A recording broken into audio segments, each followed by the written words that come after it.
وان انا كنت داخل هذا السيستم بشكل او باخر، وبالتالي يعني حتى بفروسيه شديده لو جاز التعبير. طبيعي جدا مثلا انه وزيري مثلا استقال، فانا كرئيس مؤسسه او قطاع كنت بنفذ وبتبع نفس السياق، ماشي في نفس السياق، ان انا اقول خلاص انا دوري انتهى. ده الطبيعي، ده الطبيعي. وبعدين بتتعمل في الفتره دهيا بتتعمل حاجه اسمها لجنه تطهير، دي اتعملت في العالم كله. دي بتجيب مجموعة من القضاة المحترمين، القضاة المحايدين، واخد بالك، يتلقوا الشكاوى على الفساد اللي هي الناس عمالة تعمل مظاهرات عشان الفساد، ما الناس عندها حق، واخد بالك، يتلقوا الشكاوى دهيا ويعملوا بيها تقارير للنيابة العامة. الدنيا كلها انتقلت للديمقراطية بهذه الطريقة. طيب هسألك سؤال تاني دكتور علاء الأسواني، ملوش علاقة بالسؤال الأول اللي طرحته عليك، لكن يعني بمنتهى البساطة أنا بشوف ودايما احنا بنرفع يعني فكرة مش هقول شعار ولكن المبدأ اللي هو الناس عارفة كل حاجة، ما حدش يحجر على الناس، ما حدش، لكن نتيجة موروث طويل جدا في حياتنا تلاقي حد يجي فجأة يقول لك والله احنا ممكن نجيب فلان ده راجل، بينما انت بتبقى عارف ومتأكد ومدرك انه فلان كان بيلعب دور، حتى لو كان بيلعب دور عكسي لكن كان بيلعب دور في فترة زمنية، وممكن يبقى دور شديد يعني شديد الخبث، وتكتشف انه الرأي العام بيتعامل معاه كبطل. ده بيبقى انت بتبقى بين حالتين، يعني هل الامور تمشي بطبيعتها وانه طالما مرحلة جديدة يبقى كل شيء المناخ هيكشف كل حاجة، ولا تحس بالخطر؟ واضح السؤال؟ واضح جدا. اللي حضرتك بتقوله ده تحسمه انتخابات حرة، واخد بالك ليه؟ لانه في المعركة الانتخابية الحقيقية كل الكلام ده هيتقال. نفترض ان واحد عنده كاريزما، عنده جاذبية، ولكن عليه مآخذ. اول ما هيرشح نفسه هيبتدي خصومه يقولوا المآخذ اللي عليه، والناس هتبتدي توازن بين المآخذ اللي عليه وبين قدراته، وبالتالي وقد يخرج مستندات في الوقت ده مثلا.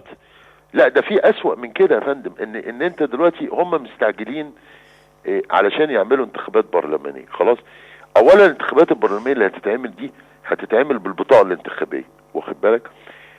انا ما عنديش بطاقة انتخابية، ولا اظن ان معظم الشعب المصري عنده بطاقة انتخابية، واخد بالك. وبحت اصواتنا في ان احنا نقول لازم تصلح قانون الانتخابات قبل ما تعمل انتخابات، لانك لو عملت بالبطاقة الانتخابية، مين هم الجهتين في مصر اللي معاهم بطاقات انتخابية؟ للأسف الحزب الوطني والإخوان المسلمين فقط، وبالتالي هتطلع نتيجة لا تعبر عن إرادة الناخب المصري، واخد بالك. وبعدين انا ما شفتش ان الناس تبقى مستعجله قوي كده، يعني احنا مصر مش بتعمل ثوره كل يوم يا استاذ مجدي، يعني ممكن نقعد 70 سنه قبل ما نعمل ثوره تانية. يبقى دي فرصه ذهبيه، لازم ناخد وقتنا عشان الحاجه اللي تتبني صح.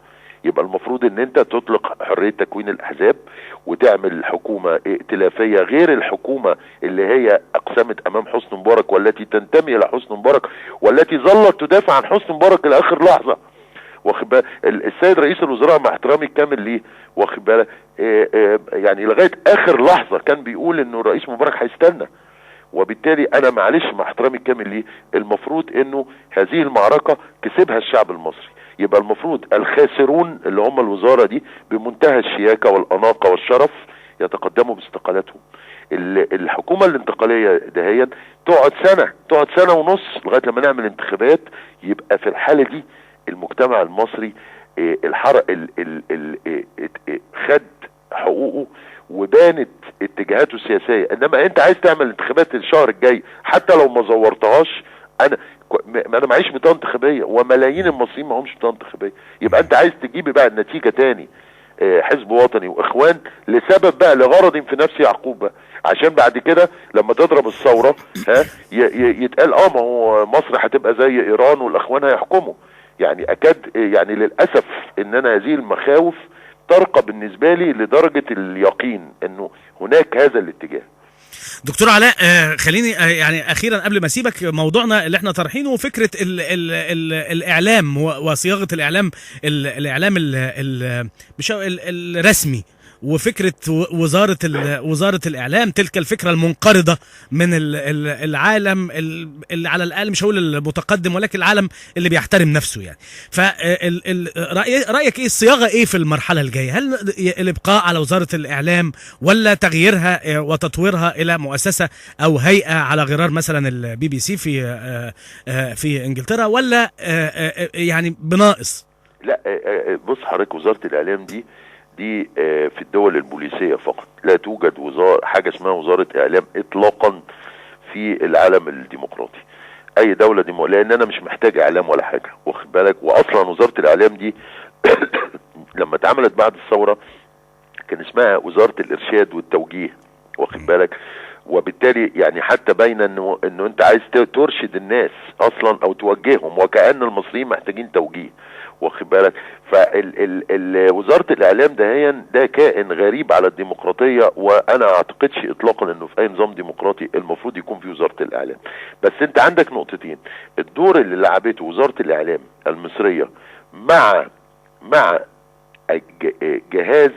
الاجهزه القمعيه في الداخليه السابقه، وللاسف هذه الاجهزه القمعيه موجوده لغايه دلوقتي وشغاله ولها عملاء، وبناء على وثائق مجنده كتير جدا من رجال الاعلام عشان يقولوا اللي هم عايزينه، بالاضافه لانها عذبت المصريين وقتلتهم وخربت الحياه الوطنيه المصريه.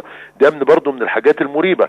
المفروض ان الجهاز القمعي اللي موجود في الشرطه يغلق تماما ووزاره الاعلام تتلغي، تقوم حضرتك كراجل اعلامي يبقى لا عليك ضغط من الامن ولا عليك ضغط من وزاره، يبقى انت كده بتقوم بدورك طبقا لضميرك وطبقا للقانون الجنائي، اللي هو انا لو غلطت دلوقتي وانا بكلمك وقلت حاجه غلط يحاسبني عليها القانون، يبقى القانون الجنائي هو اللي يحاسبني. لا في ضابط امن سري بيكلمني قبل البرنامج ويقول لي اتكلم على ده ولا ده، ولا بلاش الضيف ده ولا بلاش الضيف ده، ولا حد بيجي من وزاره الاعلام يقول لي خلي بالك ركز قوي على جمال مبارك عشان هينزل بكره في طنطا، واخد بالك. الاثنين دول لازم يتشالوا علشان يبقى ولا يتعمل لك لجنه للتقييم الاعلام. بالظبط، التقييم. الكلام ده طبعا حضرتك عشته وانا عشته يعني، واخد بالك.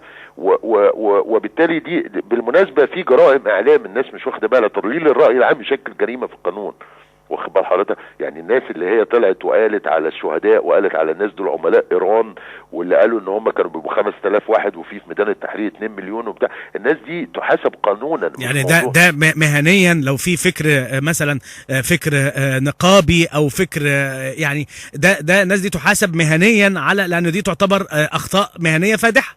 يا فندم انا كنت نازل، انا طبعا قعدت في ميدان التحرير 18 يوم، واخد بالك. تخيل ان في شخص طلع وهو من الكتبة بتوع النظام لن اذكر اسمه، طلع قال انه الموجودين في الميدان التحرير دلوقتي، فالست كانت على قناة الحرة قالت له دول 2 مليون، قال لها وليكن انا بأكد لك ان كل اللي موجودين دلوقتي 2 مليون واحد تلقوا تمرين في ايران ولسه راجعين.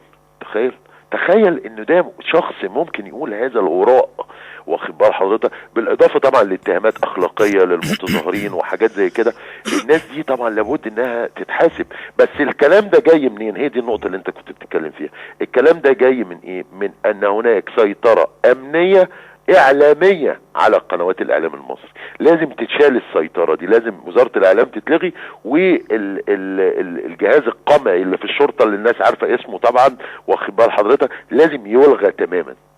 طيب يبقى اذا برضه لغه الخطاب لازم الموجهه، لانه الناس القاطنين في ماسبيرو بين لحظه والتانيه يعني لازم الناس تبقى بتتعامل معاهم على اعتبار ان هو مطلوب تحرير هؤلاء اكتر من فكره يعني معاقبتهم. يعني لانه بمنطق حضرتك كده انه يبقى مطلوب تحريرهم من اللي هم فيه يعني. طبعا وانت حضرتك في البي بي سي ولا في اي قناه محترمه، وطبعا ده بيزعلني لان احنا عندنا كفاءات اعلاميه على مستوى عالمي، واخد بالك، انما مقيده بهذا النظام البائس. هو انا النهارده المذيع البي بي سي ده خايف من ضابط هيكلمه ولا خايف من لا، هو خايف من القانون، لانه لو غلط فيا مثلا ونسب لي حاجه انا هرفع عليه قضيه واخد تعويض، وخايف مهنيا لانه لو عمل خطأ مهني. انما انت معايش الاعلاميين يا اما في رعب يا اما حولت بعض الاعلاميين للاسف لعملاء. انا اسف ان اقول كده ولكن دي الحقيقه.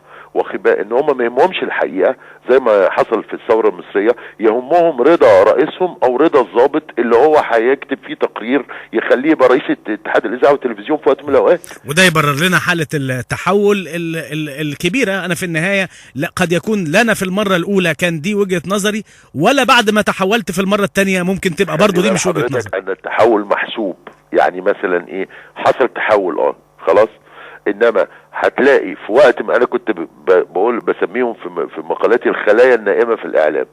الخلايا النائمه دي بتصحى مره واحده، يعني ناس يترك لهم ان هم يعملوا نقد ويعملوا بتاع، وبعدين فجاه تيجي تعليمات تلاقيهم بيقولوا نفس الكلام.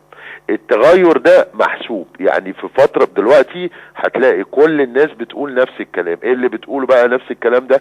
انه ثروه مبارك مبالغ فيها بره جدا، وان هتلاقي نفس الكلام بالظبط، او ان احنا المفروض نرجع بقى عشان نشتغل، او انتوا عايزين ايه، ما الحمد لله خلاص البتاع، واخد بال حضرتك. فحتى انا لم اصدقهم عندما كانوا ضد الثوره، ولن اصدقهم عندما بقوا مع الثوره. دكتور علاء الأسواني، بشكرك شكرا جزيلا، كنت معانا في ميدان التحرير. شكرا جزيلا استاذ.